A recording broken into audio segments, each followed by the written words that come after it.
then the military picked up on it, and that's how I actually got to Iraq. I get a call from a General Neller. He says, Chuck, the troops are driving me crazy. Says your name, these Chuck Norris facts are on the commodes, on the tanks, on the SUVs, on everything over here. There's Chuck Norris facts, and he says they really would like to have you over there. And I said, well, I would like to go, but I don't want to do a typical USO tour.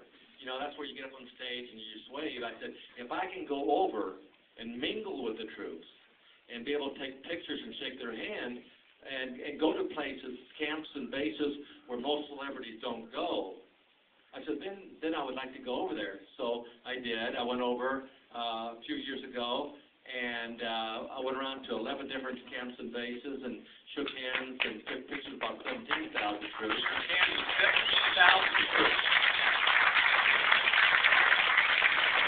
Then I went over the following year, and I went to 17 different camps and bases and shook hands with over 20,000.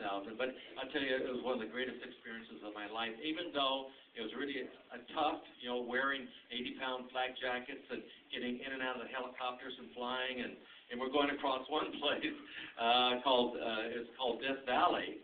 And as I'm in the helicopter, and I got the headphones on, and I'm talking to the pilots, and all of a sudden they start going like this.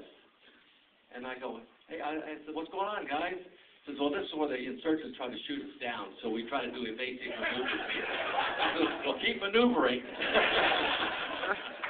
But anyway, that's everyone asks me, well, what is your favorite Chuck Norris fact? Every time I take a hand with somebody, a troop over there, I say, golly, I don't know. There's 600,000 of them out there, And so that's why I wound up doing that book.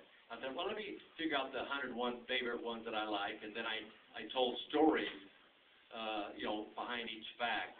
I have to tell you one story because this goes back in the 60s when I was a young guy, and I just won the world title, and my attorney friend, who had saved me because I had no money in those days, and so he'd help me out legally if things came up, was going to defend a man who he got caught with his wife.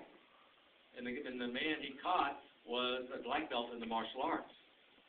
And he got his gun and shot the martial artist, killed him. So anyway, he's defending this guy, and he says, Chuck, would you go up there and say that a martial artist has a chance against a guy with a gun? I go, oh my gosh, and I said, well, I will, because I owe him so much. I mean, he helped me out in many different cases. I said, well, I'll go up there and do what I can. I'd never been in a courtroom in my life at that time.